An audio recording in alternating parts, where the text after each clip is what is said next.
We're in Burma, where historic drama has just unfolded.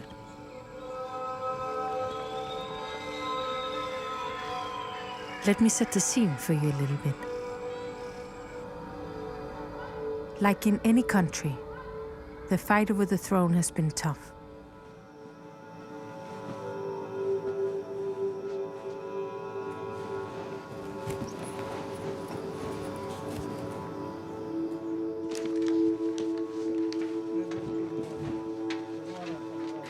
Sound is good. Ubi Eda is good.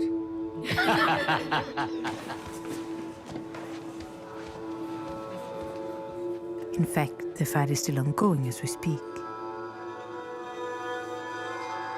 Okay. Could you look me in the eye, please? Yes.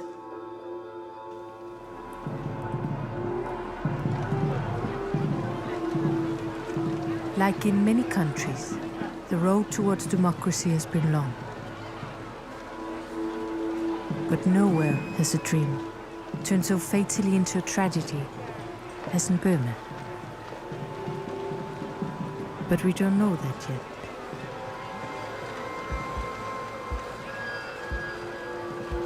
Before the tragedy, there was hope.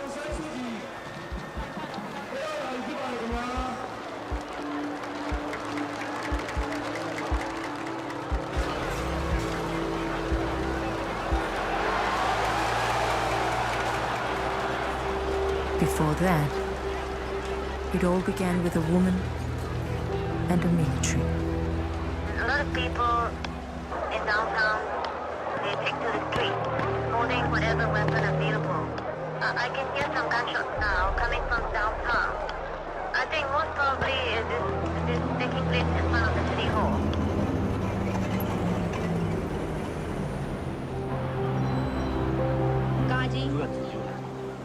On the 8th day of the 8th month in 88, the military violently cracked down an uprising by the people.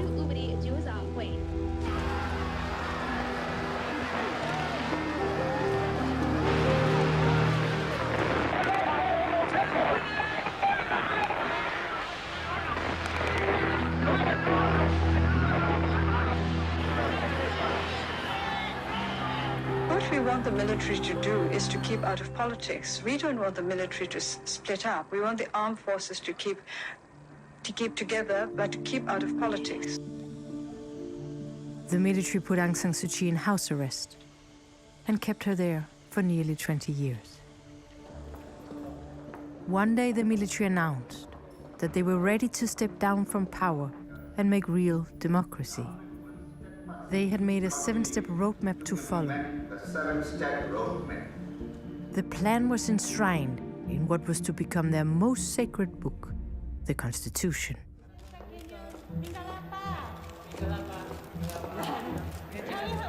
After decades of hard power, it looked like the military was ready to exchange the uniforms for suits and the swords for words. You know, the roadmap is very important for our country. Transformation of the country into a democratic state. We have to take step by step, systematically. There's a 7-step roadmap which was announced by our Prime Minister on the 30th of August, and now we are implementing this roadmap. And the release of Miss Suu Kyi, will it come very soon? But everything, it's, we are working for the best. They did release her, but under their conditions. They had put a clause in the Constitution that specifically barred her from ever becoming Burma's president. The Burmese pro-democracy leader Aung San Suu Kyi has been released by the country's military rulers. The moment that many thousands of Burmese people had been waiting for years. Aung San Suu Kyi, a free woman, she waved and smiled at the thousands who'd gathered to witness this historic moment. As I said earlier, I haven't discussed the matter of foreign travel. Actually, I have no plans to travel abroad at the moment. Let me get around Burma first.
On the 11th day of the 11th month, 1,100 battalions were sent to the driest part of the country to inaugurate a new capital with a new parliament.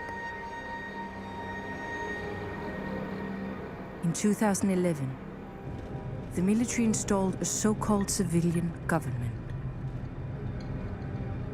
They had promised the people democracy, and so they would get.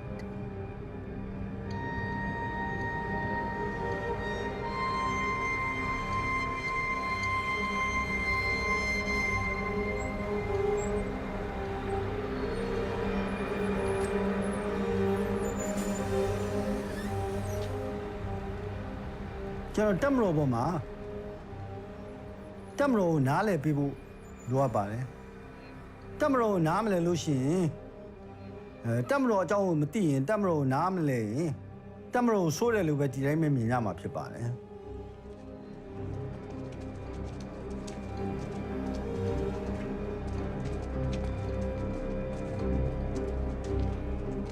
Ratonga says she put him up, check her, ye can be Pianji, Pizuriale, democracy, good Lulare, when I was Sanari, she needed a Todo the time, my democracy, good Piamo, Tamara, send them a shit. To my Bama, the democracy, to Luada, Chigani Bama, to stop with the machine. The young low time you tinny on any chain of that. The low maintain the night. Time Pia, a colo, council, came as one.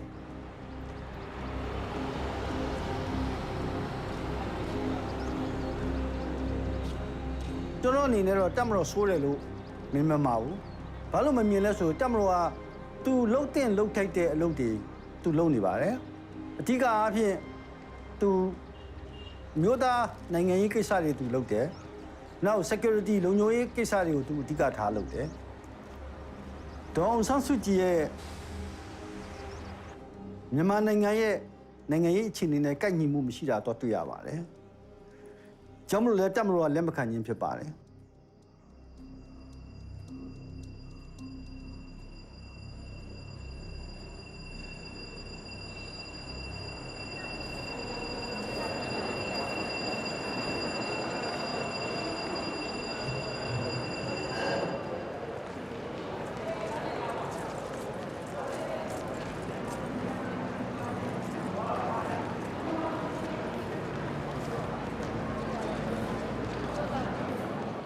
The most prominent of the military generals took off their green military uniforms and put on the white civilian outfits. Many generals stayed in uniform, but the country was now to be governed by the leaders in white.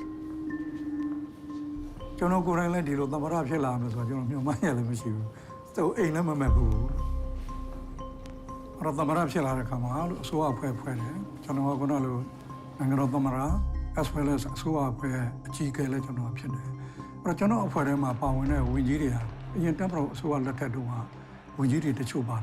Jane, Lungan in a Patavido, look at Kanga Buddha, Twitchum Shide to the through Pavare. Dine, democracy, Balu Pianoyame, Harry Pianoyame, Rajano Lemathivu, Turu Lemathivu. I also democracy in a King Kwana, Jonan, Bongaza, Jolajano Shine.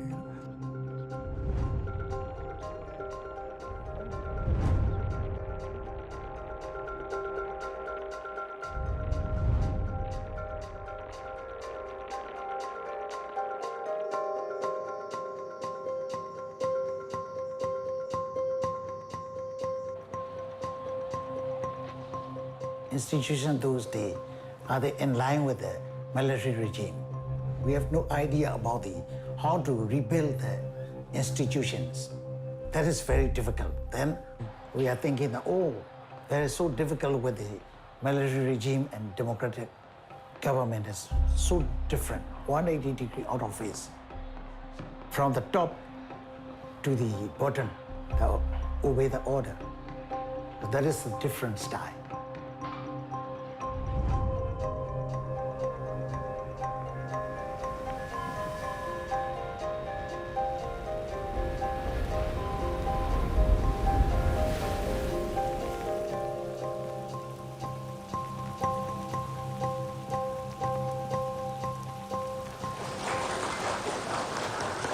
2010နောက်ပိုင်းမှာတော့ကျွန်တော်ကဦးသိန်းစိန်ဆိုရလက်ထက်မှာတော့ဦးသိန်းစိန်ကနေကျွန်တော်ကို political reform ဆိုတဲ့တာဝန်ပေးပါတယ်အဲ့ဒီအချိန်မှာကျွန်တော်ကဒီ democracy အသွင်ကူးပြောင်းရေးကိုကျွန်တော်ကထဲထဲဝင်ဝင်ဆောင်ရွက်ခဲ့ရပါတယ် democracy စနစ်တည်တာပြည်သူ democracy စနစ်ဆိုတာဟာပြည်သူရှိရလာတာဖြစ်တယ်ပြည်သူကိုဦးစားပေးရမယ်ပြည်သူဆုံးဖြတ်တဲ့အတိုင်းအစိုးရကမှားသည်ဖြစ်စေမှန်သည်ဖြစ်စေလုပ်ပေးရမယ်ဆိုပြီးတော့ကျွန်တော်ဒီလိုပဲဆုံးဖြတ်ပါတယ်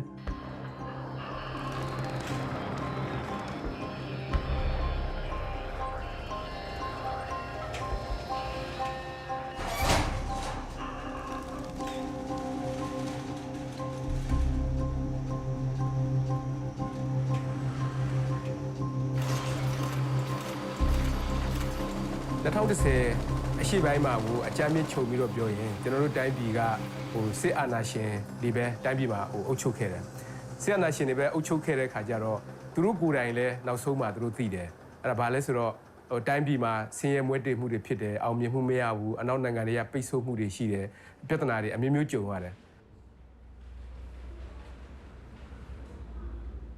သတိပြုမိလာပြီးတဲ့ခါကျတော့2008ခုနှစ်မှာသူတို့ဖွဲ့စည်းပုံအခြေခံဥပဒေတစ်ခုကိုသူတို့ကရေးတဲ့ခါကျတော့အဲ့ဒီဖွဲ့စည်းပုံအခြေခံဥပဒေအရတိုင်းပြည်ကိုဒီမိုကရေစီနိုင်ငံသွားဖို့ပါညာဒီလိုပုံစံမျိုးမဟုတ်ဘူးအဲ့လိုပုံစံမျိုးမဟုတ်ဘဲနဲ့တပ်မတော်ကပဲဆက်ပြီးတော့မှဒီတိုင်းပြည်ကိုဆက်အုပ်ချုပ်သွားမယ်ဒါပေမဲ့ပြောင်းလဲမှုတွေလုပ်မယ်အနောက်နိုင်ငံနဲ့ဆက်ဆံရေးတွေကောင်းအောင်လုပ်မယ် If we think back to the situation even in the early 90s this was a country which had sanctions itself, isolated itself, a military regime that had isolated itself and was in some ways quite happy in isolation for a quarter century.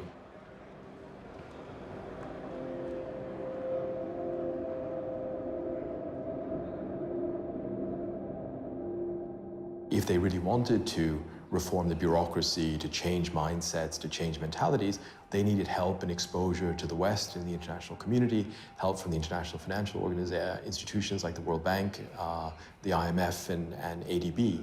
And so because the government had a very different agenda than the military regime before, lifting sanctions suddenly became a priority.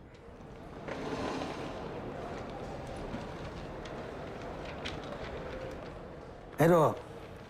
ဒီတက်မတော်အုပ်ချုပ်တဲ့လူတွေရဲ့ခံယူချက်ကလည်းကမ္ဘာပေါ်မှာတက်မတော်အစိုးရဆိုတာက international community ကလက်မခံတဲ့အတွက်ကြောင့်အမြဲတမ်းလွှဲပြောင်းပေးဖို့အတွက်အစဉ်သင့်ဖြစ်အောင်ကြိုးစားခဲ့တယ်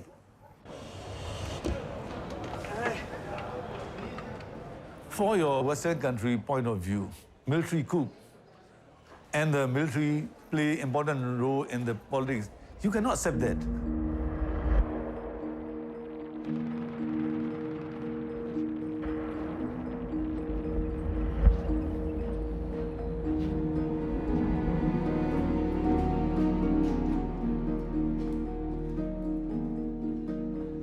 The military have clearly understand. For the sake of our country, military cannot involve in the politics for long term. တိုင်းပြည်စီးပွားရေးဖွံ့ဖြိုးတိုးတက်ဖို့တော့ကျွန်တော်ကအရင်းနှီးမရှိဘူး။ဒီပညာကျွန်တော်နောက်ကျတယ်။ဘာကြောင့်ဆို20လောက်ကျွန်တော်အပိတ်ခံတာဆက်ဆံရေးတွေပြည်လည်အောင်ကျွန်တော်စူးစမ်းတယ်။အရှေ့ရောခုနကတော့အာရှရောခုနကတော့အနောက်ဘက်ကော even American ဆိုလို့ရှိရင် American သမ္မတမြန်မာနိုင်ငံမှာတခါမှမလာဘူးပါဘူး။တွေ့ရတော့မြန်မာနိုင်ငံအကြောင်းအခြေအနေမှန်တွေကိုကျွန်တော်ကိုယ်တိုင်သူတို့ကိုရှင်းပြတယ်။မသိတဲ့လူတွေကများပါတယ်။ဒီမိုကရေစီစနစ်ကိုကျွန်တော်ပြောင်းနေပြီ။ခင်ဗျားတို့ဒီမိုကရေစီစနစ်ကိုလိုလားတယ်မဟုတ်လား။လိုလားတယ်ဆိုရင်တော့ကျွန်တော်တို့ကိုခင်ဗျားဝိုင်းပြီးတော့အထောက်အကူပေးဖို့တော့လိုတယ်။ဒီဟာတွေပိတ်ဆို့ထားတဲ့ကြောင့်ကျွန်တော်တို့ကခုနကလောင်းရင်မိနေတယ်။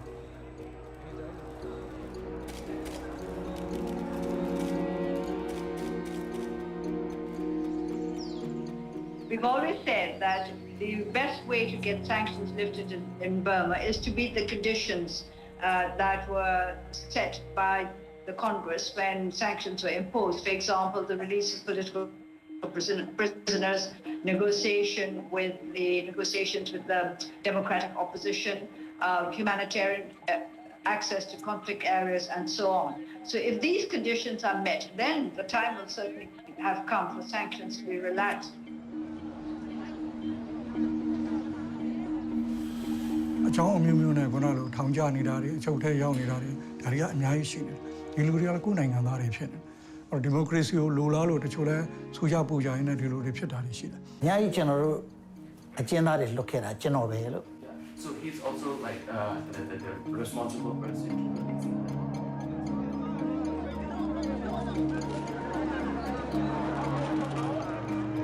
ဘယ်သူမှမလုပ်ရဘူးကျွန်တော်လုပ်လာတာလို့ ကျွန်တော်ထင်တယ်28,000ကျော်လောက်ရှိမှထင်တယ်နိုင်ငံခြားမှာကြောင်းစိုးရင်ပြီးတော့ထွက်ပြေးနေတဲ့လူတွေလည်းကျွန်တော်ပြန်ပြီးတော့ခေါ်ပါတယ်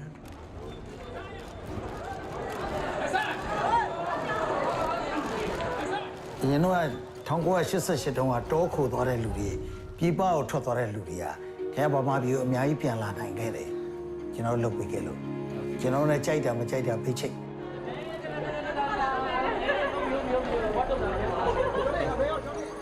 လူပဲကျွန်တော် blacklist ထားတဲ့လူတွေအများကြီးဖယ်ပလိုက်တယ် In the last 20 years, we live under the very strong session, politically or diplomatically or economically. The president understands that without the participation of the Aung San Suu Kyi into the political process, we cannot reintegrate with the international community. တော့တမတော်ဆိုအလုံးလုံးလို့မရအောင်စူးစူးပူပူနဲ့ဖြစ်အောင်အများအားလုပ်နေတာရှိတယ်စူးစူးပူပူနဲ့ဖြစ်နေလို့ရှင်တော့နိုင်ငံရေးမှာတည်တည်ငြိမ်နဲ့လုပ်လို့ရမှာမဟုတ်ဘူးတော့နိုင်ငံရေးကိုတည်ငြိမ်အောင်ခုနကတော့လုပ်ရမယ်ကျွန်တော်ကတမရနဲ့ဒေါ်အောင်ဆန်းစုကြည်တွေ့ပြီးတာ2011 19 August မှာ ကြားပြရွေးကောက်ပွဲမှာဝင်နိုင်ဖို့အတွက်ကျွန်တော်တို့ဥပဒေတွေတချို့ပြင်ပေးတာတွေရှိပါတယ်သူဆန္ဒကလည်းလွှတ်တော်ရရောက်လာတော့လွှတ်တော်နိုင်ငံရေးကိုသူကလုပ်ရတာလွှတ်တော်ဆိုတော့စီမင်းစည်းကမ်းနဲ့သူကလောက်ရပြီးတော့ဖြစ်တဲ့တရောအပြင်မှာဆန္ဒတွေထွက်ပြီးတော့ပြလို့ကလည်းမရဘူး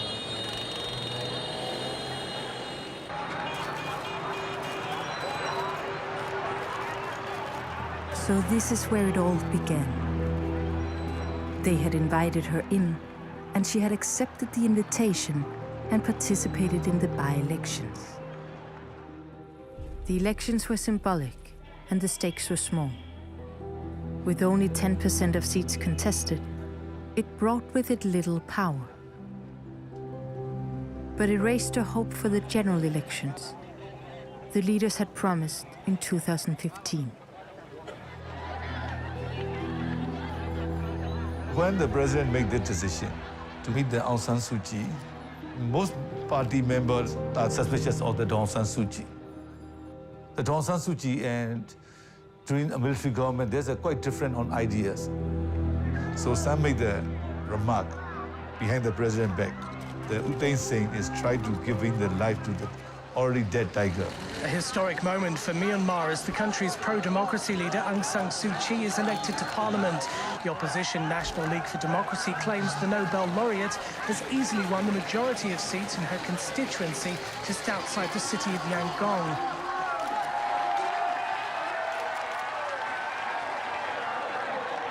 I think some of the reformist ex-generals and the president at the time went a little bit beyond the script in terms of the liberalizations that took place, the freeing of political prisoners, the outreach to the NLD and Aung San Suu Kyi and others.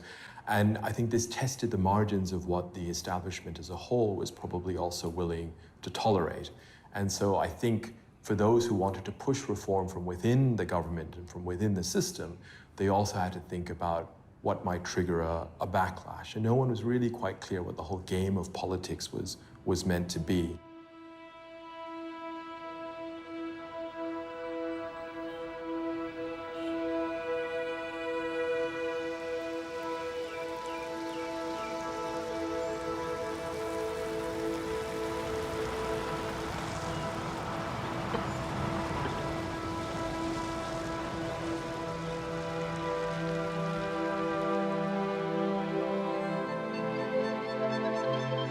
And so she arrived and took the steps into the corridors of power.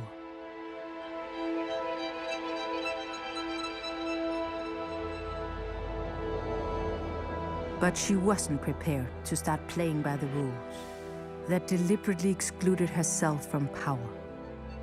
She wanted to change the rules from within. Pro-democracy leader Aung San Suu Kyi has taken her place in Myanmar's parliament, ushering in a new political era after years of military dictatorship. The Nobel Peace Laureate and other newly elected members of her party pledged to safeguard the constitution. It's quite a change for a woman who's been incarcerated most of the last 20 years. So when it arrived at the Luto, a lot of media, I told them, hey, rebels are coming, rebels are coming.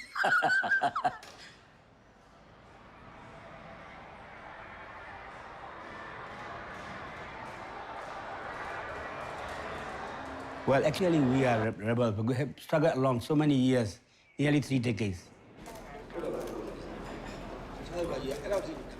And they regard it as a above ground insurgents, not underground.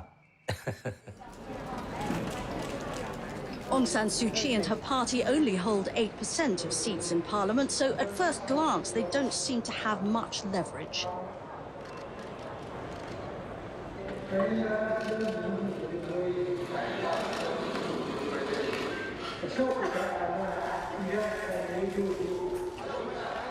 Our objective was to continue our struggle based on our political principles,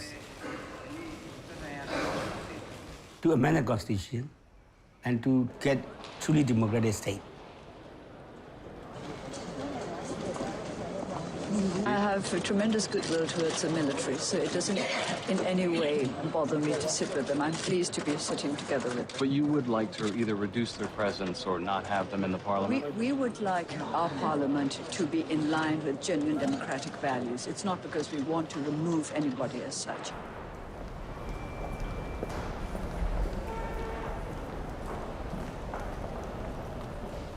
Lack of confidence.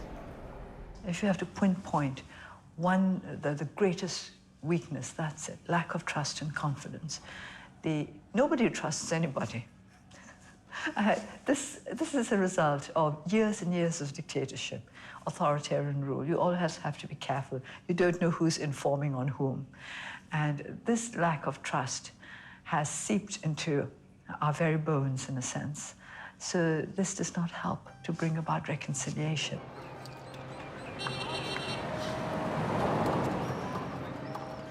After 20 years in confinement, the people's leader had entered parliament. The air was filled with hope and anticipation. The world suspended the sanctions, and the country was lifted out of isolation for the first time in 50 years.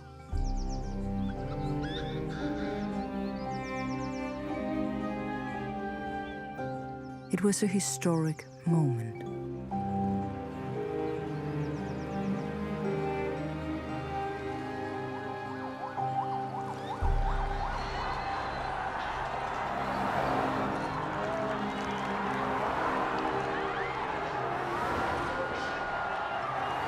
International community believe that we are ongoing trust on what we are moving on reform. That is, so wonderful.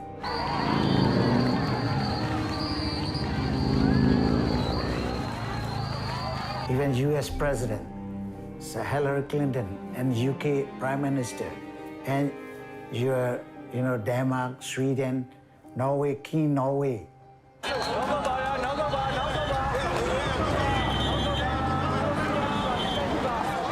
And Japan, the whole people, the whole, president, prime minister, and also pay visit to Myanmar.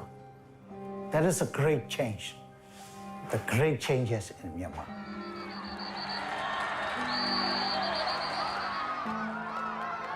That is so important.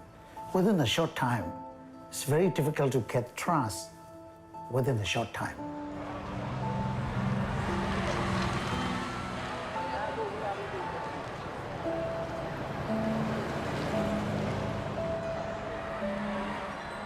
Even American solution, American Tamara, Yamananga Matakama, Malabu, Chanola Obama, Niji, you lava. အဲ့တော့နိုင်ငံခြားနဲ့ဒီလိုပြည်လဲဆက်ဆံတဲ့အတွက်ကြောင့်ကျွန်တော်တို့အကျိုးကျေးဇူးကခဏကလုံးအခွင့်အလမ်းတွေကျွန်တော်တော်တော်လေးရတယ်။စီးပွားရေးပိတ်ဆို့ထားတဲ့အတွက်ကြောင့်တိချက်ကလည်းဒီငွေကြေးတွေအစိုးရဆက်ဆက်မှာတင်ရှိနေတဲ့ကျွေးမြေတွေကိုကျွန်တော်တို့ကပြန်ပြီးတော့မဆက်နိုင်ဘူး။ကျွေးမြေတွေမဆက်နိုင်တဲ့အတွက်ကြောင့်အသစ်ခဏကလုံးဒီအဖွဲ့အစည်းတွေပေါ့။ World Bank လိုဟာမျိုးတွေနောက်ကဒီ IMF တို့ဟာမျိုးတွေ World Bank တို့ဘာလို့ကဘီလီယံနဲ့ချီပြီးတော့ကျွန်တော်တို့အကူအညီပေးတာတွေရှိတယ်။ Well, good afternoon, everybody. Dasu, you helped set this country on a better path, and in the past 2 years, important changes have been made. The economy has begun to grow. Political prisoners have been set free. There are more newspapers and media outlets. Children have been released from the military, and these are all important changes that have opened up greater opportunity for the people of Burma. At the same time, it's clear how much hard work remains to be done and that many difficult choices still lie ahead. And as Burma approaches important national elections next year, it will be critical to ensure that all of Burma's people can participate in shaping the future of their country. Well, I've always said that it's somewhat flattering to have a constitution written with me in mind, but it shouldn't be done that way. That's not how a democratic constitution should be written. Now the current situation, the Aung San Suu Kyi have the power. Not only the power, she already have the Oza in Myanmar languages. Oza is, you know, the combination of the aspiration, motivation, love, respect. So this is a very powerful, what we call soft power. Sometimes the military leaders feel they are not well appreciated by the people of Myanmar and the international community because what they're doing for their country and what they are intended to move toward the democracy in our country.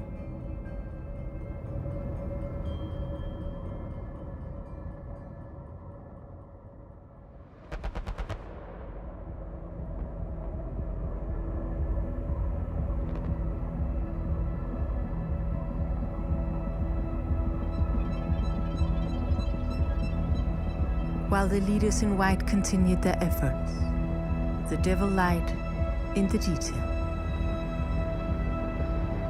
In the sacred book, the Constitution, the military had stated that none of the generals could ever be prosecuted for sins of the past.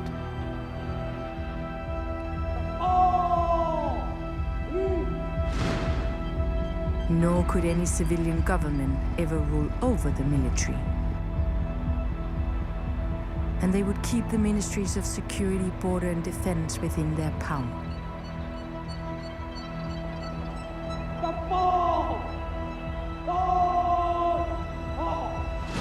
A quarter of the seats in parliament were reserved for the military to ensure that the book itself could never be changed without their will.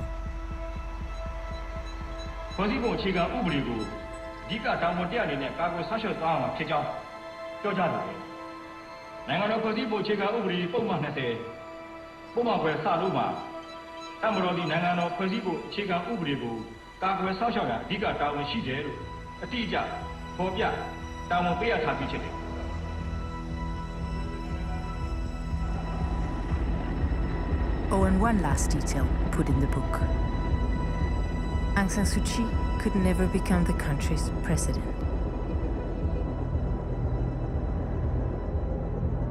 Through the 1988ကနေစပြီးတော့ဒီစစ်အာဏာရှင်တွေကဒေါ်အောင်ဆန်းစုကြည်ကိုအမျိုးမျိုးသူတို့စဉ်းစားပြီးတော့မှဒေါ်အောင်ဆန်းစုကြည်ကိုလုံးဝသူတို့ယုံကြည်စိတ်ချမှုမရှိဘူးတခုခုဒီလိုအပြောင်းလဲဖြစ်ခဲ့ရင်တော့တကယ်တိုင်းပြည်ရဲ့အထွတ်ထိပ်သမ္မတမဖြစ်အောင်ဆိုပြီးတော့မှအဲ့ဒီ2008ဖွဲ့စည်းပုံထဲမှာဒါပုံမှန်59စလုံးဆိုတာကိုတည်တည်ချာချာထည့်သွားတယ်အဲ့ဒီဥစ္စာကဘာလဲဆိုတော့ဒေါ်အောင်ဆန်းစုကြည်သမ္မတလုပ်လို့မရအောင်လုပ်သွားတယ် I think one has to accept that there are some elements of the military who genuinely think that they're the only ones capable of keeping the country together.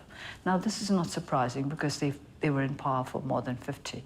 They have been because they still are, in a sense, still in power because of the Constitution.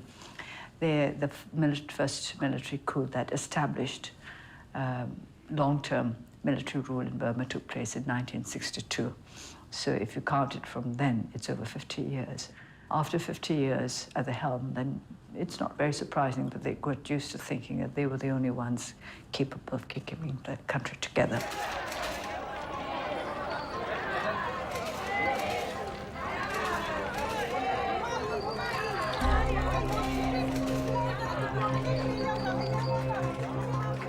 Now, the new generation just yelling and shouting and demanding that you are our mother. We have no hope for our future with education and health, everything. So you are the savior. Please fight again, my mother.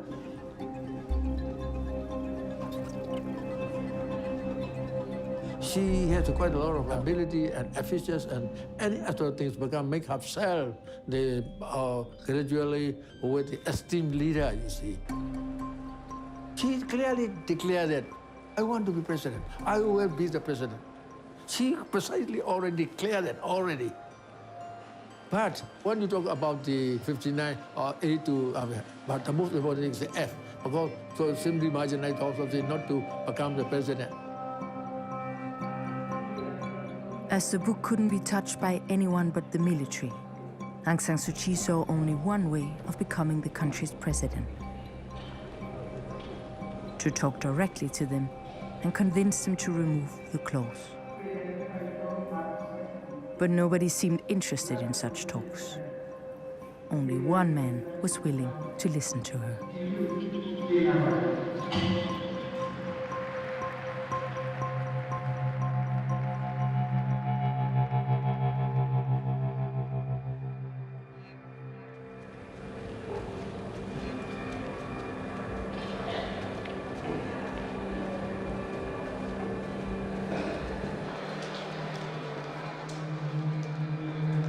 Once the third highest ranking general in the entire military dictatorship, Sri Man had expected to become president in the new democratic era. But when appointments were made by the outgoing dictator in 2010, he was bypassed when the grand posts were handed out. Sri Man was only given the position as Speaker of Parliament, and not even included in the president's cabinet.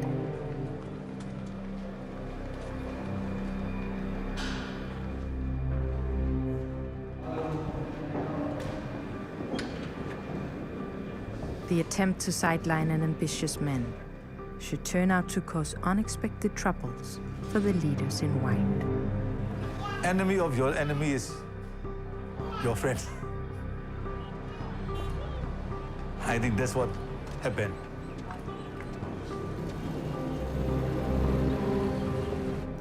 He's a very smooth operator. He's a politician. တစ်ဖက်က NLD နဲ့ပွားပြီးတော့ချိတ်ဆက်တာတွေဖြစ်လာတော့ကျွန်တော်ပါတီကအင်အားတော်လေးညော့သွားတယ် He's thinking of personal agenda. He's thinking of those days he will become the president.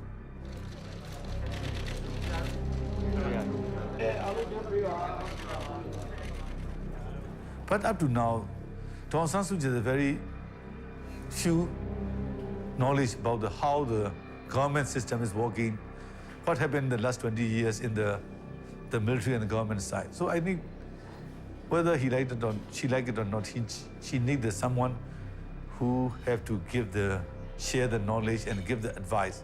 She's planning how to move, play with these strong people in the military. I think that she thinks that it will be workable with the showmanship. But in the politics, there was no friend or no enemy at all, you see. At the time, sometimes we be friend, sometimes we be enemy. Sometimes hostility and sometimes friendship, okay.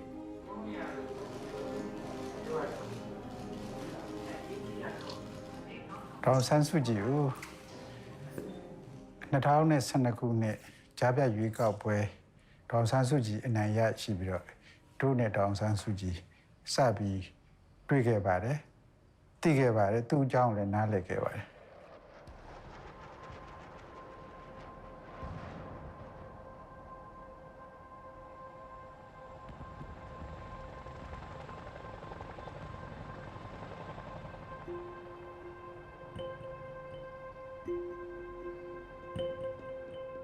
အဲ့လိုဆောင်ရွက်ဖို့ဆိုရင်သူနဲ့တို့နဲ့နိုင်ငံအတွက်အမျိုးသားအကျိုးစီးပွားအတွက်ဆိုရင်ပူးပေါင်းဆောင်ရွက်မယ်ဒီလိုလဲစိတ်ထဲမှာတန်ဋိဌာန်ချခဲ့ပါတယ်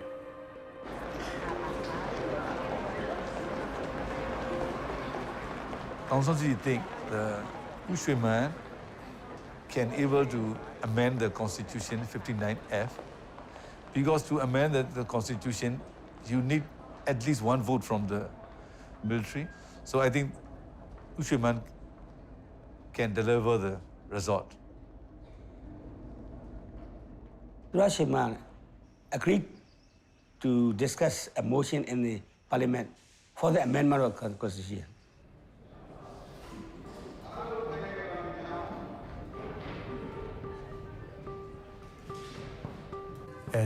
Two in a Nazaku Salogo, Pion Level, Nerun in a Mdama, 7 Salo, Abbey Mule Pugawa. President Chegan Uri at Lila Tonda Yi, Comedy, President Trosa Biro, Lila Tonda Nivare. President Nazaku Salogo, Yai Yasain Lemeswe, Aung San Suu Kyi, Agutamra Sure. Yarunia Yabiro. Let's see what you think of the Ale. Nazaku Salonga 75% plus 1. Pima da Ublu Pino Yama Pietetue. Tamara 25% by Saintara Pietetue. It is impossible. 75% plus 25%. It is impossible. We know that it is impossible. He pretend to do that. I support you. I support you. တကယ်အဓိကဟိုဟာတွေမဟုတ်ပါဘူးလို့နောက်တောင်ဆန်းစုကြည်ဘက်ကလည်းသူ့ကိုတမရပေးမယ်လို့ဟိုဘာလို့ဆိုတဲ့ဥစ္စာကဒါတိတ်ပြီးတော့မှဟိုတေချာတဲ့ကိစ္စလည်းမဟုတ်ပါဘူးလို့ He knew that amending the constitution was impossible, but it would buy her loyalty. In the event of a future election victory, Aung San Suu Kyi would nominate the president, even if she couldn't become one herself. Kapitang Sulutu Union Parliament continued its session in Naypyidaw on Thursday. Members of the parliament continued to discuss the section of the bill amending the constitution of the Republic of the Union of Myanmar. 40 years in the military life together with us.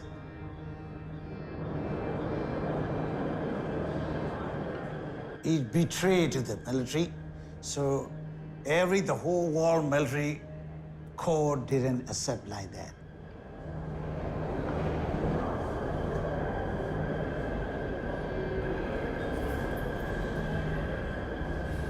The amendment bill was not enacted. Parliament Speaker Thura Oshaman told the legislature after the 388 votes in favor of change fell below the threshold of 75% of lawmakers needed for it to pass.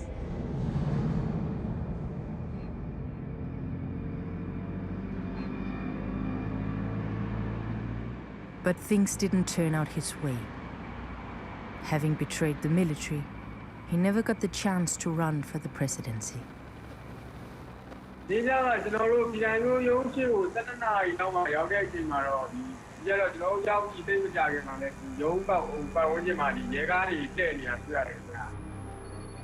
ပြည်ခိုင်ဖြိုးရုံးချုပ်မှာမနေ့ညပိုင်းကနေဒီနေ့မနေ့ထိလုံခြုံရေးတွေတင်းတင်းကြပ်ကြပ်ချထားပြီးညအချိန်မတော်ကြီးမှာလူဝင်လူထွက်တွေများခဲ့ပါတယ် အရေးကြီးတဲ့အချက်တွေကိုလည်းသူပြောင်းဖို့သူကြိုးစားရတယ်။အဲ့ဒါလို့လုပ်တဲ့အခါကျတော့ဒီတပ်မတော်နဲ့သူနဲ့ပဋိပက္ခဖြစ်တယ်ဆိုတဲ့အနေအထားရောက်လာတယ်။ရဲ့အကွဲအပြဲစစ်ဗိုလ်ချုပ်တွေကြားထဲမှာအကွဲအပြဲဆိုတာသူတို့သူဥစားသမိုင်းတစ်လျှောက်မှာဒီလိုမျိုးအကြီးကြီးမပေါ်ခဲ့ဘူး။ Uday Singh brought troops as well as police forces to the USB headquarters and he accompanied the troop and ordered Shiman's people out. The head of Myanmar's powerful ruling party has been ousted. Shui Man, who's also the Speaker of Parliament, is said to be effectively under some form of house arrest. Conservative forces strongly linked to the military appear to have made their move by replacing him. And with regard to happenings in the middle of the night, this is not what you expect in a working democracy. ဘာတွေဖြစ်ကြလဲဆိုတော့ကျွန်တော်ကတော့ဒီကိစ္စတွေကိုထဲထဲဝင်နေကျွန်တော်လောက်တာမရှိပါဘူးလို့ပါတီခေါင်းပိုင်းကလူကြီးတွေကနေပြီးတော့မှဒါကိုကျွန်တော်တို့ဖယ်ထုတ်ပြီးတော့မှပါတီရဲ့တာဝန်တွေကိုသူတို့ဆက်ပြီးတော့အပြောင်းအလဲတွေလုပ်တာပြုတာတွေရှိပါလေပထမတော့ကျွန်တော်တို့ဒီလိုပြောင်းလဲမှဖြစ်တော့မယ်ဆိုပြီးတော့ပါတီခေါင်းပိုင်းကအကြီးအကဲတချို့ကနေတော့စာနဲ့ရေးပြီးတော့တင်ပြကြပါတယ်ကျွန်တော်ထင်ပါတယ်အဲ့တော့12ရက်နေ့ကျွန်တော်တို့အကပ်12ရက်နေ့လားမသိဘူးလားအဲ့တော့ညာတွင်ချင်းပဲပါတီရဲ့တာဝန်တွေကိုလွှဲပြောင်းပြီးတော့သူတို့ယူလိုက်တယ်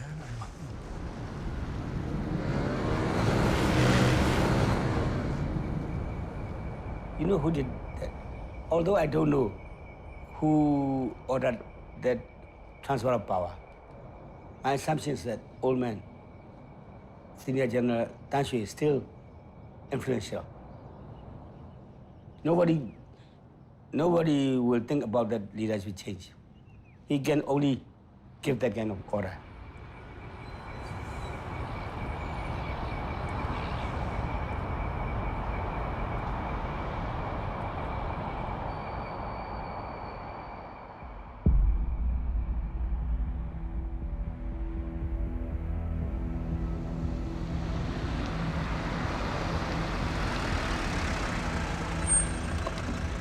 Behind the scenes, the old man was still pulling the strings. He had ruled the country with an iron fist for 2 decades.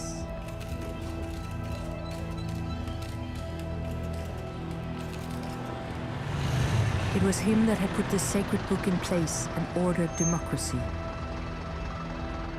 and was now watching that every move was conducted in accordance with the script.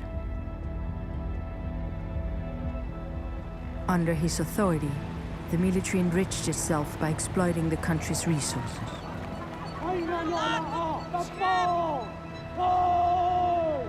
He built a vast new capital and named it Naypyidaw, meaning the seat of kings. The day he stepped down, he divided his power in 2, appointing a commander of the army and a civilian president. In 2011, some senior leadership of the army, but nobody knew who would become a president. Nobody knew. When they were there, he became president. He became Speaker of the House. He became at the lower house, upper house, etc., etc. And Myanmar became the chief of staff. As the spiritual guardians of the country, the monks and the astrologers had always had a powerful role in society and a vital say in all aspects of Burmese life.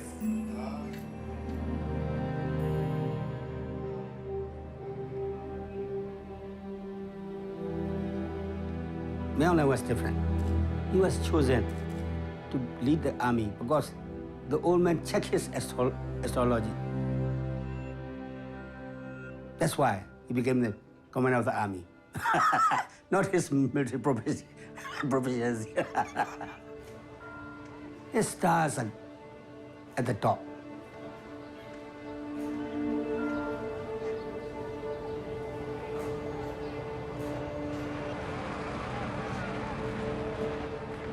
The old man's biggest fear was the woman that had always been in his way.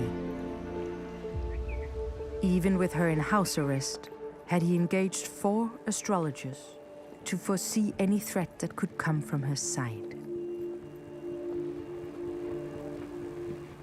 With 59F in place, had he finally released her. And only with that secure could his 7-step roadmap move forward to its final stage, to hold free and fair elections. They chose the election date on November 8, 2015. One of the top astrologers advised. So if it was held on the 8th November 2015, you will win a landslide victory.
But at that time, their survey of the whole country is that they will win handsomely.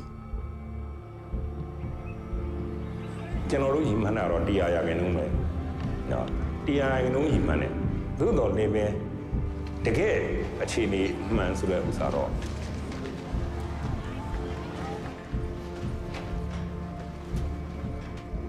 But as you know, the result was quite the opposite. By dusk, results were coming in thick and fast. In one big city, they captured 100% of votes. The party of the fighting peacock. Aung San Suu Kyi and the people of Myanmar have waited 25 years, and the NLD, the National League for Democracy, her party, has won that crucial majority to get to this point today. One of the top astrologers advised, but sometimes they are totally wrong. Losing the election, he went to a village and shaved his head and became a monk.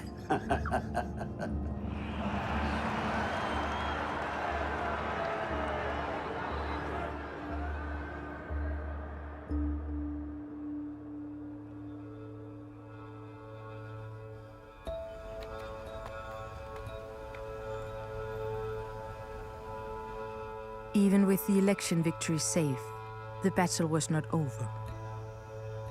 So Aung San Suu Kyi wrote letters to meet the commander of the army and the president. But she got no replies. ဒါပေမဲ့ဒီတိုင်းပြည်မှာကအဲ့လိုမဖေကြတဲ့ခါကျတော့ဒီအာဏာလွှဲပြောင်းရေးအဆင်ပြေပြေချောချောမွေ့မွေ့ဖြစ်အောင်ဆိုပြီးတော့မှဒေါန်ဆန်းစုကြည်ကဒီအာဏာရှင်ဟောင်းနဲ့ရောခုနကတော့လို့တပ်မတော်ကာကွယ်ရေးဦးစီးချုပ်နဲ့ရောအဲ့ဒီချိန်ကသမ္မတဖြစ်နေသေးတဲ့ဦးသိန်းစိန်နဲ့ရောသူကတွေ့ဖို့ကြိုးစားတယ်တစ်ဖက်ကလည်းဟိုဘာပဲပြောသူတို့ဟိုဆုံးဖြတ်ချက်ချထားတဲ့အတိုင်းလက်ခံတွေ့ဆုံတယ်အဲ့ဒါကအဲ့ဒီအချိန်မှာသူလှုပ်ခဲ့ရတဲ့ဟိုကိစ္စတွေ Weeks passed by.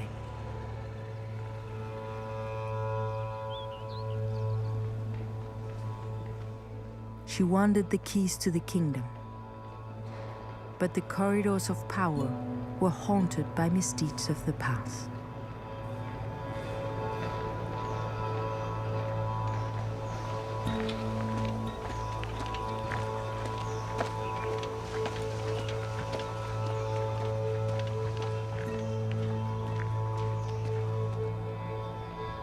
For 70 years, vicious wars had been fought against the country's ethnic minorities.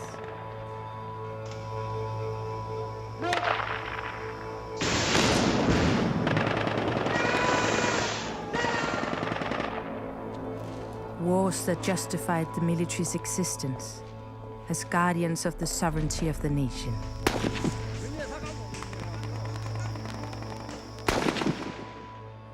Were she to get the throne, she would inherit a deeply wounded country.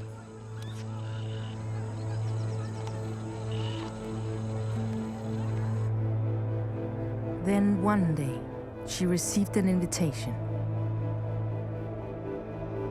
Not from the one she expected, but directly from the old man. She was able to meet with Senior General Tan Shui. And there he admitted that you must be the leader of our future, something like that. We discussed that we hope that transition will be smooth. At the same time, we are expecting for the future government and in cooperation with the military commanders. We don't have any intention of reprisal or retaliation of the previous past events. We're just looking forward for the betterment of the people. No, I think this is mostly about, maybe she want to guarantee the safety of the Senior General Tan Shui and the family. And also maybe General Tan Shui said he will also ready to accept the decision made by the people. I think there's something like the mutual interest on both sides. With the blessing of the old man, suddenly everybody was ready to meet her and negotiate the conditions of a transfer of power. ကျန်တဲ့လူတော့မပြောတတ်ဘူးကျွန်တော်ကလည်းဒီအာဏာကိုကျွန်တော်ဆက်ပြီးတော့မယူချင်တော့ဘူးဒါမှလည်းအာဏာဆိုတော့တကယ်မမောစရာတစ်ခုပါပဲဆိုတော့ကျွန်တော်တွားပြီးတော့တွေ့တယ်အခုပို့ပြီးတော့သဘောပေါက်တာကျွန်တော်ကတော့ဒီလိုမဖြစ်စေချင်ဘူး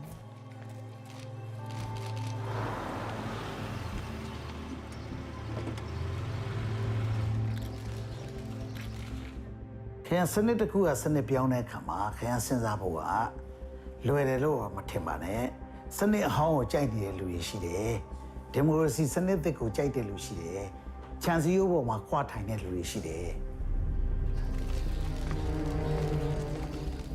ဒါလည်းကျွန်တော်တို့ဒီ negotiation process dialogue process ဆိုတဲ့ဥစ္စာပါပဲ dialogue ကကောင်းပါလေဒီလိုမကြဒီလို dialogue လုပ်ပေးကြအဖြစ်မျက်နှာချင်းစုံတွေ့ချင်းမဟုတ်တာတော့မှ dialogue process စတိုင်းသွားမယ်ဆိုလို့ရှိရင်တစ်ဖက်ကစိုးရင်စိတ်တွေတစ်ဖက်ကစိုးရင်စိတ်တွေကိုရှော့ချနိုင်မှာဖြစ်ပါတယ်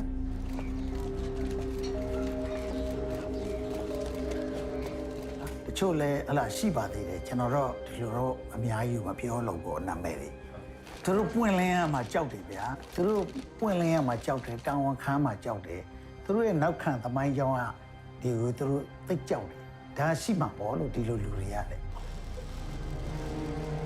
I don't think everybody in the military thinks like that, but certainly there are those who think like that. And there are those for whom it might be a matter of concern about the future, as you suggested.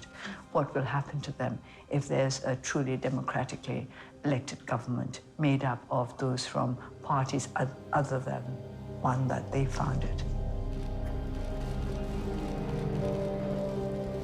ဖွဲ့စည်းပုံအခြေခံဥပဒေကိုပြင်ဖို့အတွက်သူဆွေးနွေးပါတယ်တမတော်နဲ့တမတော်ကဒီကိစ္စကိုနှစ်အတွင်းမှာဒါကိုသူတို့မစင်စားသေးဘူးလို့ပြောပါတယ်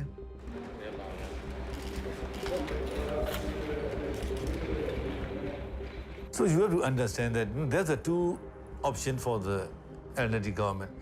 The one is using all your energy and resources to fight to amend the constitution, especially the 95. Or you will work the first 2 years established in the trust between the military and the NLD.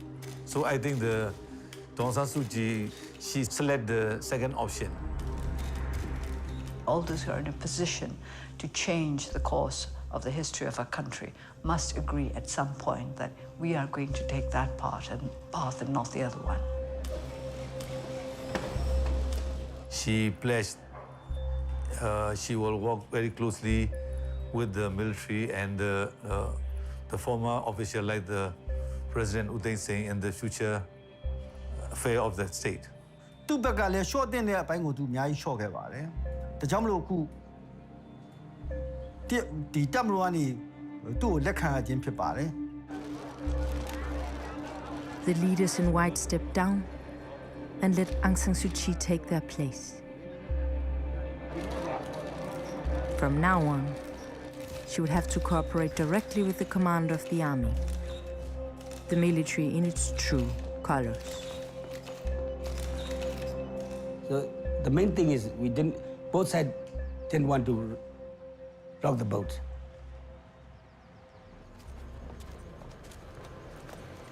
The election victory would finally be rewarded, and new colors filled the parliament. Aung San Suu Kyi could lead her party that now held a ruling majority, but could never become president. They would be sitting next to the military, who stayed to guard the book and kept key ministries within their power. It seemed that despite decades of struggle, she would be tied to them in ruling the kingdom. But then, they had always been bound together.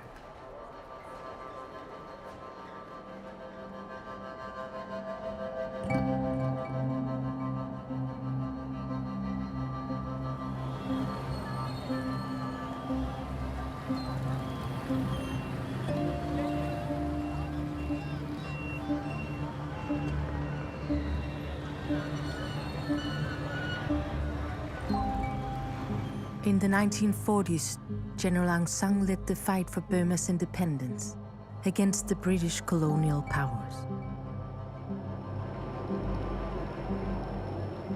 The country needed unity and strength to gather on the inside and to protect itself on the outside. But it was no easy task, because the country was rich and varied. It had rivers and mountainous areas, hills and jungles, and a number of ethnic and religious people. Karen, Karenni, Chin, Kachin, Shan, Mon, Rakhine. Aung San proposed to unite all the country's people and founded Burma's independence army. By standing together, they could get the British out. And he succeeded. It was at an early hour, specially chosen by Burmese astrologers, that Rangoon marked Burma's full assumption of independence. In place of the Union Jack, the Burmese national flag was hoisted with all due ceremony. Shortly after, Aung San was brutally assassinated by political rivals. Wars broke out with the ethnic people. The people lost their founding father, but he had left them a military and a daughter.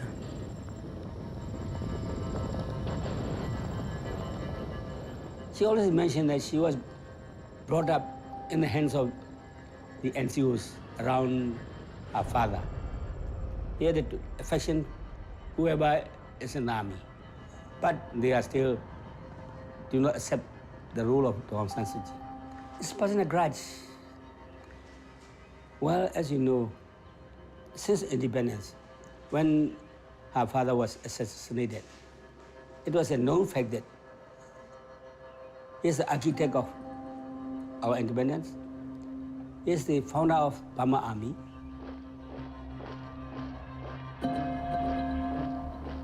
So they were the sons or grandsons of Bojo Aung San.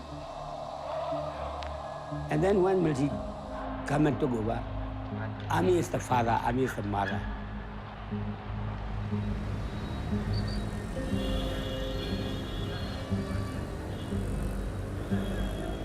For now, they would share the kingdom and were tied together as brother and sister.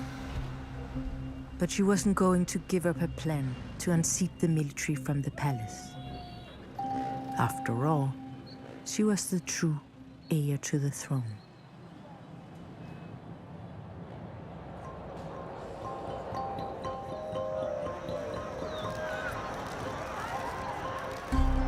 The Constitution bars her from becoming the president, but today she threw down the gauntlet to the Myanmar military. The Constitution says nothing about somebody being above the president. I've said I'm going to be above the president. How? Oh, I've already made plans. Thank you very much. Quite what she intends isn't clear, but the Constitution, she said, would not present an impossible obstacle. တမတော်သားကိုယ်စားလှယ်တွေကမတက်ရက်ကန့်ကွက်ခဲ့ကြပါတယ်ရှင်။အဲ့ဒီနောက်ဥက္ကဋ္ဌဦးဝင်းမြင့်ကဒီဥပဒေကြမ်းကိုထောက်ခံသူများတာကြောင့်တည်ပြုကြောင်းကြေညာပြီးတဲ့အထိသဘောမတူသူရှိပါသလားလို့မေးမြန်းရမှာတမတော်သားကိုယ်စားလှယ်အားလုံးကမတက်ရက်ပြီးကန့်ကွက်ခဲ့ကြပါတယ်။ Constitution of the state means that all the president, all the chief of the department, well under her control now. See, very wise step, you see. And they accuse us, what is that? Democratic dictatorship. Bravo. I like the terminology. Now she has come to the state, means control everywhere, every ministry. She's like a tiger or a bull. She never let it go. It's credit to the late Ukoni. He was an expert in constitutional literature, so he lived through all the articles and he found one loophole that the president can create a position for anybody or any status. အကြီးဆုံးနဲ့ပထမဦးစားပေးလုပ်ရမယ်ကရိယာတော့ဖွဲ့စည်းပုံအခြေခံဥပဒေပြုပြင်ပြောင်းလဲရေးပဲ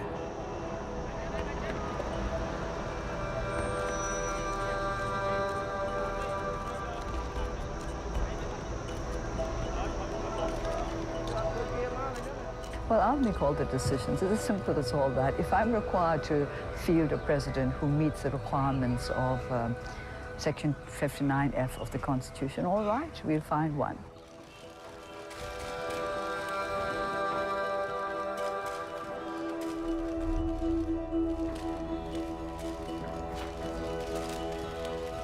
This president will carry out whatever wishes he have at Aung San Suu Kyi. And even now, the president is schoolmate. And very simple, very soft man, and soft thinking, soft spoken.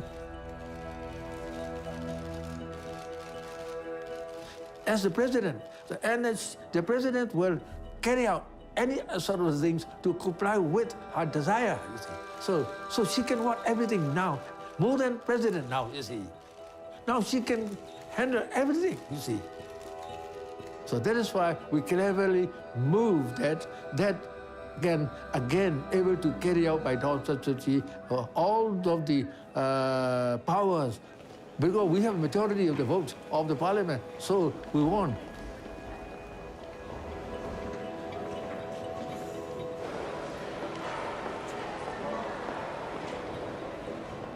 Actually, she didn't have all the powers.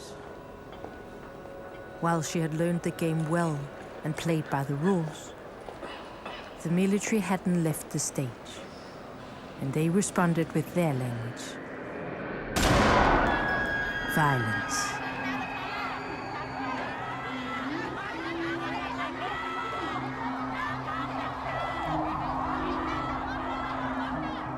On Sunday afternoon, Myanmar state-run news MRTV reported that one of the government legal advisors to Aung San Suu Kyi was shot and killed by a sole gunman. Police have a suspect in custody. Kony was shot dead at Yangon International Airport January 29th while holding his young grandchild. Despite many unanswered questions regarding the murder of Ukoni, many here in Myanmar see it as a sign the government of Aung San Suu Kyi has yet to firmly establish the rule of law. The murder is also seen as a warning to those who want to reduce the power of the military. Police say his killer's motives weren't political, but one of his friends believes he was murdered because of his legal work. We sense that he was hated by some people, but I didn't expect to that vicious. As if it is, actually it's a mafia. Still, the main cover is still missing. Ukoni was shot directly in the head in front of the Yangon International Airport. He was immediately taken to Yangon Hospital where he was pronounced dead.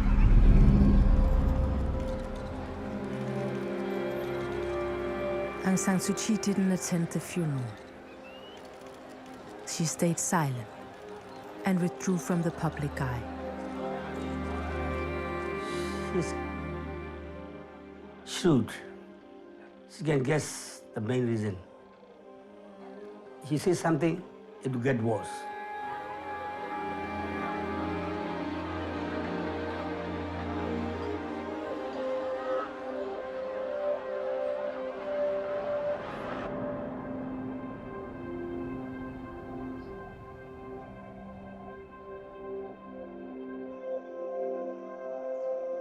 Was it some kind of warning for her that if you go too far? Maybe.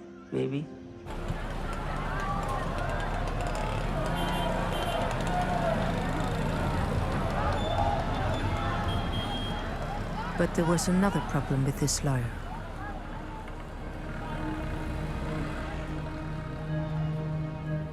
He was a Muslim.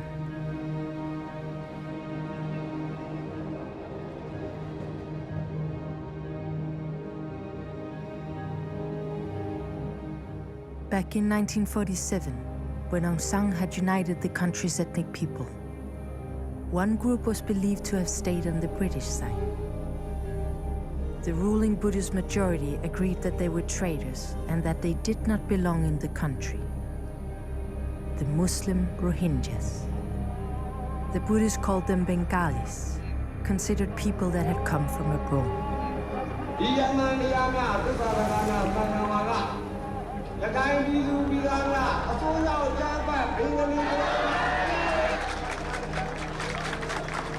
Well, Rakhine was a time bomb that was ticking. So you had this rising Rakhine nationalist feeling, and where these two communities, Muslim and Buddhist, also began to see each other, not just began, but increasingly saw each other as their main enemies as well. And then you had, I think not surprisingly, the emergence in 2016 on the Muslim side, a new insurgency, and a very militant insurgency. The group is poorly equipped. It has guns, small homemade bombs, and what it describes as a narrow mission to protect Rohingya Muslims.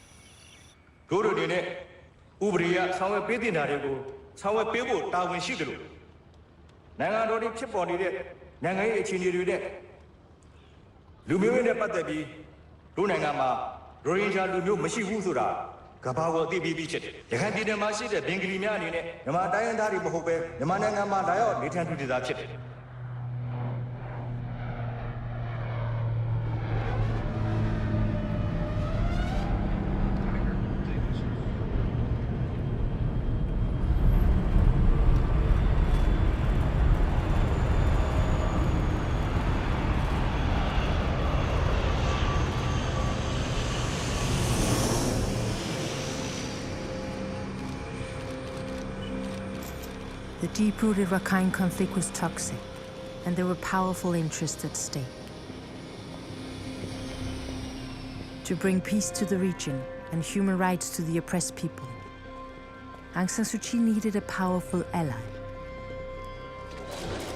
and so turned to the international community for help.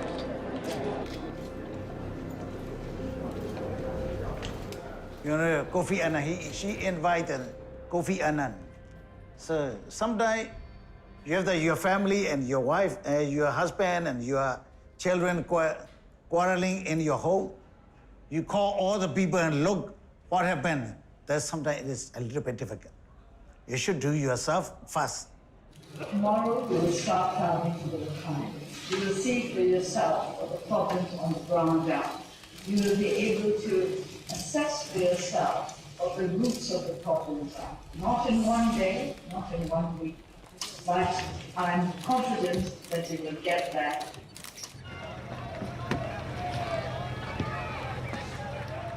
The Rohingya Muslims were stateless. Aung San Suu Kyi had promised to implement the findings of the commission, knowing that it would lead to citizenship for the Rohingya Muslims. What she couldn't know was that this was to become the Achilles heel of a lifelong project for peace and democracy. Hundreds of people have rallied in Myanmar to denounce an advisory commission led by visiting former UN chief Kofi Annan. The Buddhist majority in Rakhine insists foreigners can't understand the region's history. It's very narrow path to damage control that problems. It is big problems. For example, for our naval aspect, your ships hitting by the gun, no problem. Hit by torpedo, no problem. Hit by nuclear bomb, sorry. Now, after August 25th, nuclear bomb hit Myanmar.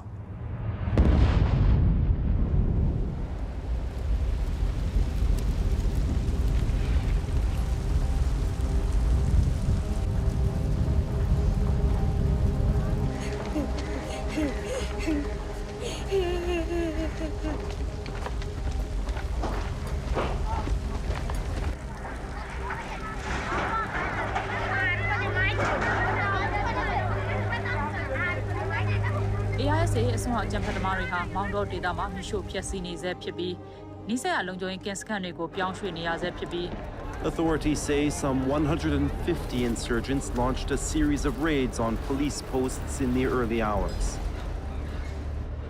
ဒီခုနကတော့သူတို့တွေကဒေါ်ဆန်းစုကြည်ဖြည့်ရှင်းပေးနေတဲ့ဟာကိုသူတို့တွေကမယုံကြည်ဘူး။ဘာဖြစ်လို့ဆိုတစ်ဖက်မှာတပ်မတော်ကလည်းဒါကိုလက်ခံမှာမဟုတ်ဘူး။တစ်ဖက်ကရခိုင်တိုင်းသားတွေလည်းဒါကိုလက်ခံမှာမဟုတ်တဲ့ခါကျတော့ဒေါ်ဆန်းစုကြည်ဖြည့်ရှင်းပေးနေတဲ့ဟာကိုသူတို့စိတ်မရှိဘူး။သူတို့မစောင့်နိုင်ဘူး။အဲ့တော့သူတို့ကအဓိကလိုချင်တာကနိုင်ငံတကာရဲ့ဝင်ရောက်ဆွတ်ဖက်မှုကိုသူတို့ကလိုချင်တယ်။နိုင်ငံတကာဝင်ရောက်ဆွတ်ဖက်မှုကိုရဖို့ဆိုရင်သူတို့ကဒီလိုမျိုးတိုက်ခိုက်မှုတွေလုပ်မှာပဲသူတို့ကရမှာ။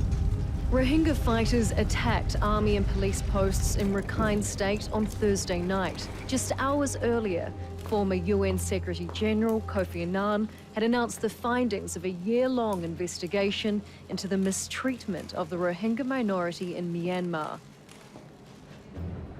Just one day after Kofi Annan had delivered the final report, the attacks had captured the agenda, and any plan to give citizenship to the Rohingyas had been disrupted.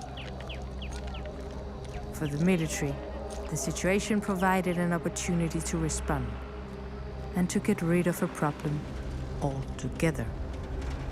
The army has begun what it calls clearance operations to root out Rohingya fighters. The brutal Burmese military operation against Rohingya Muslims is at risk of spiraling into an ethnic cleansing campaign as the violence against the long persecuted minority group continues. The Burmese response was to close the area, and the army began what it called clearance operations. Civilians as well as militants have been targeted. Army has its own agenda without our knowledge, without consulting us. They have the right to do anything what they like.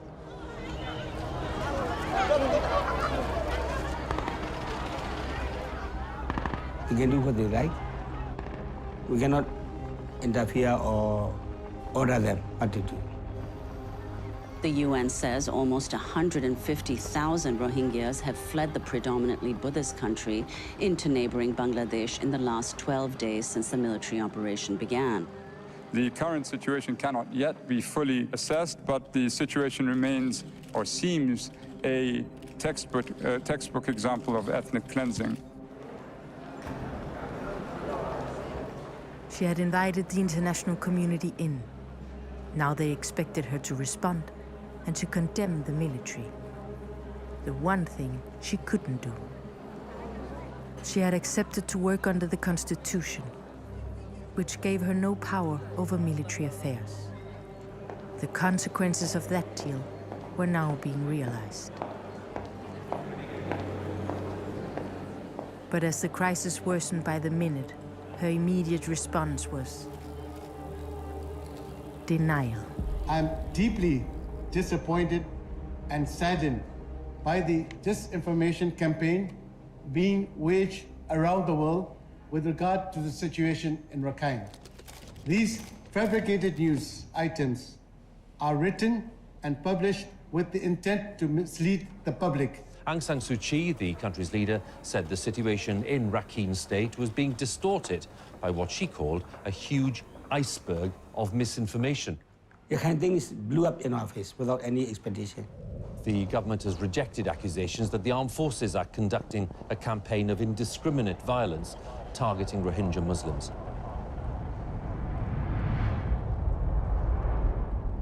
Ministry of Interior, Home Ministry, Defense and border areas are controlled by the army. So when the kind of thing happened, international community blamed also that she was protecting the army. The reason was that she doesn't want to make any hostile remark to the army for the long run. But she was blamed for that. That's why they call it military trap. Nobel Peace Prize laureate Aung San Suu Kyi, who is now Burma's de facto president, is facing mounting criticism for her handling of the violence. Last year, she attacked... And Nobel Peace laureate Aung San Suu Kyi has blamed terrorists for what she termed, quote, a huge iceberg of misinformation. Amounts to ethnic cleansing. Suu Kyi herself won the Nobel Peace Prize. Tonight's Nobel Peace Prize winners has sharply criticized Myanmar's leader Aung San Suu Kyi for not doing enough to protect the country's minorities. She's seeking to deflect the Rohingya crisis that so far sent almost 150,000 Rohingya Muslims fleeing. She should use her voice, that's true, and she hasn't, and that's deeply disappointing. Silent and in many cases complicit in messaging on this issue. I think when you get power, you go into a cocoon. You go into an us against them attitude.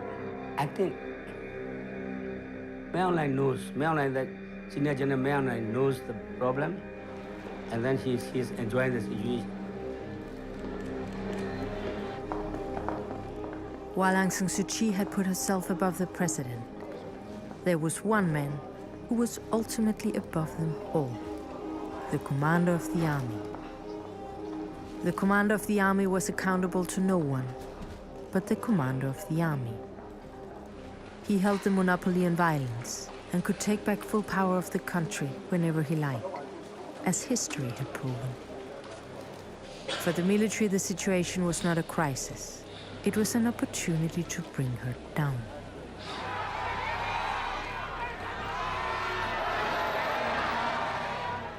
Myanmar တပ်မတော်နဲ့တရားသောစစ်အောင်မြင်စေကြောင်းထောက်ခံပွဲကိုဒီဇင်ဘာလ18ရက်နေ့မွန်းလွဲပိုင်းကရန်ကုန်မြို့တော်ခမ်းမအနီးမဟာဗန္ဓုလပန်းခြံရှိမှပြုလုပ်ရာမြန်မာတပ်မတော်နဲ့တရားသောစစ်အောင်မြင်စေကြောင်းထောက်ခံပွဲပြုလုပ်မဲ့မြို့တော်ခမ်းမအနီးမဟာဗန္ဓုလပန်းခြံရှိသို့ချီတက်လမ်းလျှောက်ခဲ့ကြပါတယ် Many Burmese they hate Bengali or what they call Rohingya they hate it. So if you involved in this case, that means you show you supported Rohingya. So she may keep silent on this thing. Maybe in the future she worry she will not get a vote or maybe that kind of thing. Maybe.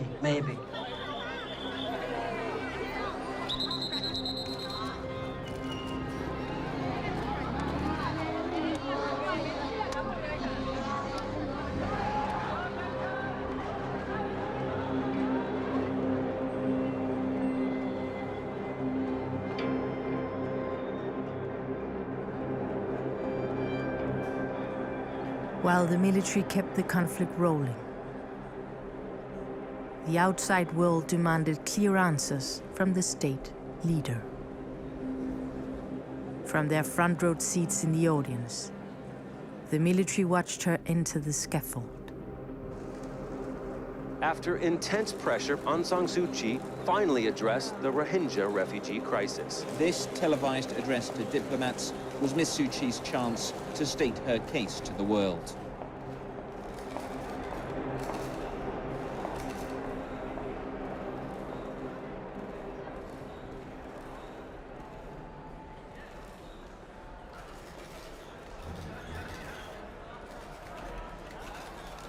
It is not the intention of the Myanmar government to apportion blame or to abnegate responsibility. We condemn all human rights violations and unlawful violence. We are committed to the restoration of peace, stability, and rule of law throughout the state. The government has been making every effort to restore peace and stability and to promote harmony between the Muslim and Rakhine communities. I'm aware of the fact that the world's attention is focused on the situation in Rakhine State. But we would like you to think of our country as a whole, not just as little afflicted areas. တိုင်းဝိုင်းကတော့ဒါရိုဟင်ဂျာတွေကိုစာနာပါတယ်ဒီဥစ္စာတွေဘယ်လိုဖြစ်ပါဒါမျိုးကြားကျင်ကြတယ်ဒါပေမဲ့ကျွန်တော်ထင်တယ်ဒီလိုဟာမျိုးက तू ပြောလို့မဖြစ်ဘူးဘာဖြစ်လို့လဲဆိုတော့အဓိကဒီတိုင်းပြည်ထဲမှာ तू ရေရှည်အလုပ်လုပ်နေရတဲ့ဟာကတမတော်ရှိတယ် Aung San Suu Kyi has made her choice.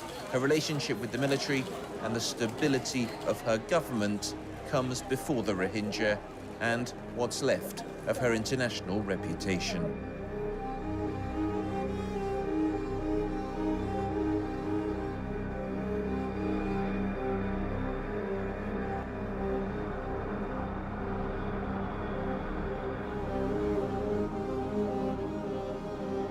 Her long-term vision to get the military out of politics seemed further away than ever.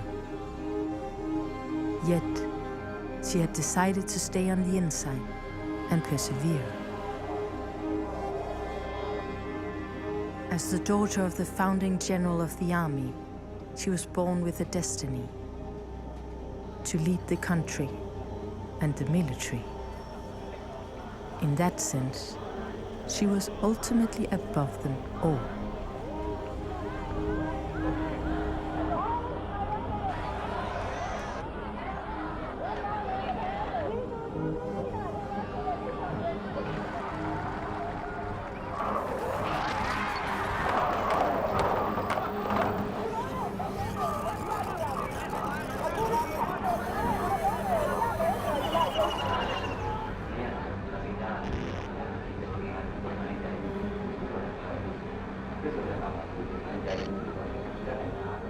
Those prominent qualities of Aung San Suu Kyi was that she was honest, straightforward, sometimes too quick to respond. Well, that's her nature. In some cases, she became mature.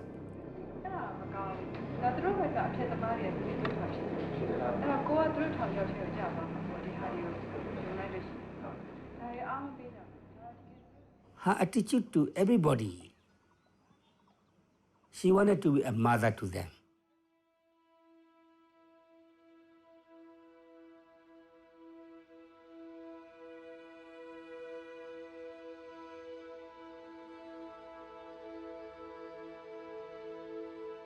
During 1988, she was sometimes impulsive, but politically very wise. When I watched her movement and speeches and everything, dealing with the people, I became impressed. I thought myself she could become a leader of the country.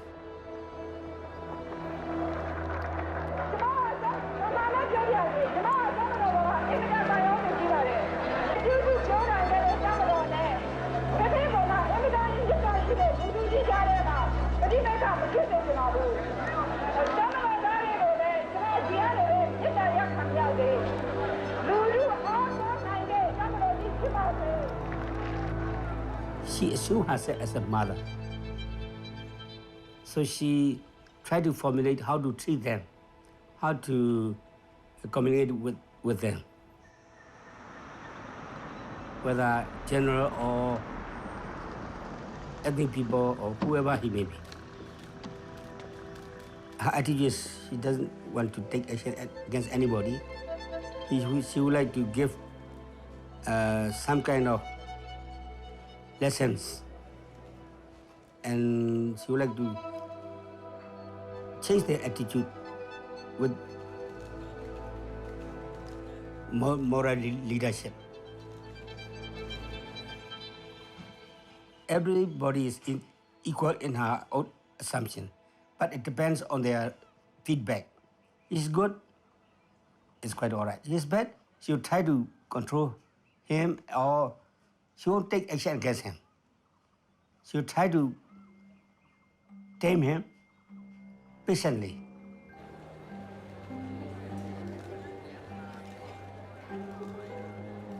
She grew up amongst the generals, so she spoke the language they knew in order to tame them, change their military minds, to stop them thinking like dictators. But while they continued their struggle over who would be true heir to the throne, the head of the family, the King of Kings, it happened, like in any family, that even the fiercest of foes end up looking more alike than they differ, like brother, like sister.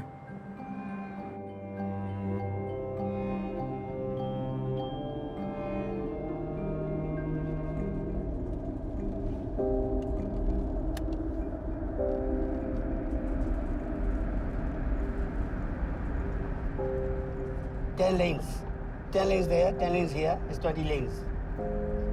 You can drive closing your eyes. Very funny.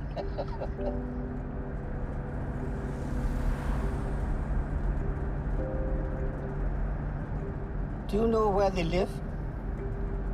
Wu Tan Shui and previous military commanders, and also Wu Teng Seng. Well, I'll show you.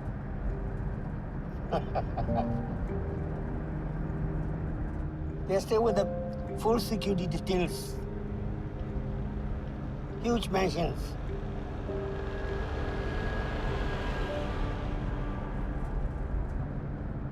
This is the place. Danshui, Stacy is also here. Hiroshima here. And to the president house there. Well, she stays in a house that is meant for the ministers. And each mansion there, about 3 acres. They all live in the same place? Yeah, immediate neighbors.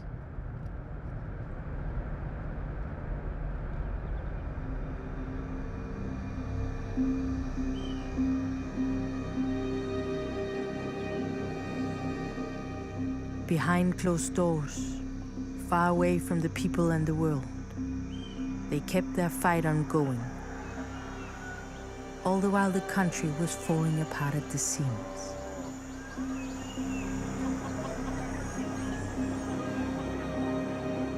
The entire area has been burned out. The residents are evidently all gone. You know, it shows a clear swath of destruction, presumably caused by arson. These satellite images from Human Rights Watch show the extent of the destruction there. It shows that, once again, the government of Burma does not have the situation under control. The fact-finding mission has concluded, on reasonable grounds, that the patterns of gross human rights violations and serious violations of international humanitarian law that it has found amount to the gravest crimes under international law: genocide, crimes against humanity, and war crimes. The main perpetrator of the serious human rights violations outlined in our report, including of the acts of sexual violence, is the Myanmar military. We are deeply disappointed that State Councillor Aung San Suu Kyi has not used her position or her moral authority to stem, prevent, or condemn the unfolding events in Rakhine State. Let me be clear, Mr. President. There is no ethnic cleansing. There is no genocide. The leaders of Myanmar, who have long been striving for freedom and human rights, will not espouse such policies. The outside world can choose the issues on which they wish to focus. We who are living through the transition in Myanmar view it differently from those who observe it from the outside, and who will remain untouched by its outcome. For us, it is the broad, all-encompassing map of the future of our country, as well as the small details of our everyday life.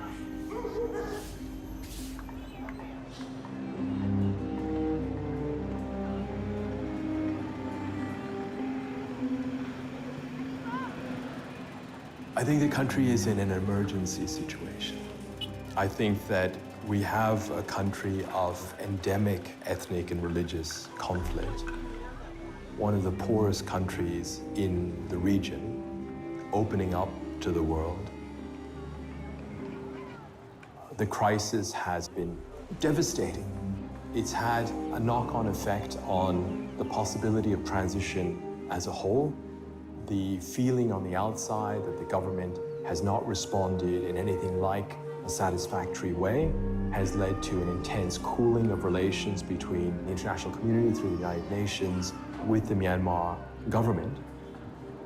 We're still living in a world of more or less exactly the same mentalities that had existed before, and it extends way beyond the army. I mean, you know, like it or not, I mean, army rule has been around for longer than I've been alive. I mean, for more than well over 50 years, half a century. So it's not just the army, it's everything else has been shaped by army rule. And so it's not a country which was democratic 5 years ago and can snap back to democratic practices. Everything has to start with where we were a few years ago under army rule, but again on the tail end of 7 decades of violent conflict as well. The 8,333rd meeting of the Security Council is called to order. The provisional agenda for this meeting is the situation in Myanmar. The massive refugee emergency that began 1 year ago in Rakhine State, Myanmar, has become one of the world's worst humanitarian and human rights crises. The world can no longer avoid the difficult truth of what happened in Burma. The population of Rakhine State was subjected to a campaign of worst catastrophes in our modern history, resulting in grave violations of their human rights and indeed expulsion. Have led to the displacement of some 900,000 people of Rohingya. Military police went from house to house. Reports of systematic and widespread human rights violations and abuses against the Rohingya community in Rakhine State. I now give the floor to the representative of Myanmar. Mr. President, our gathering here today could have been a different one had there been no terrorist attack. It could have been a happier occasion to stop taking implementation of the Rakhine Advisory Commission or an international pledging conference to help poverty alleviation.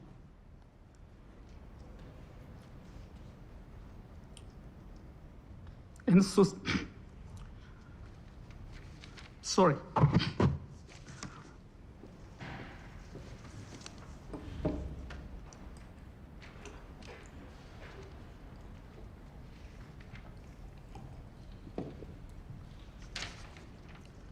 And socio-economic development of all communities in Rakhine. The provocative terrorist attacks of October 2016 and August 2017 have affected the cause of our earnest endeavor to build a peaceful, fair and prosperous future for the people of Rakhine. But nothing shall stop our determination to continue our effort to achieve our objective.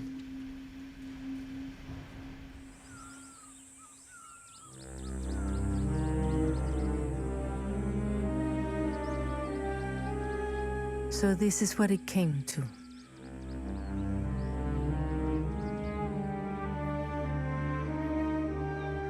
Despite so much hope, they couldn't make it.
Perhaps she was never who the world thought she was.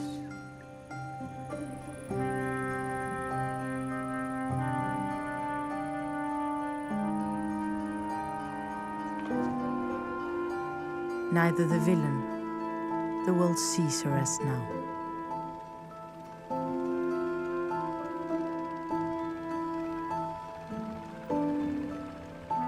History is never over. But for the story I have told you, this is, unfortunately, the end.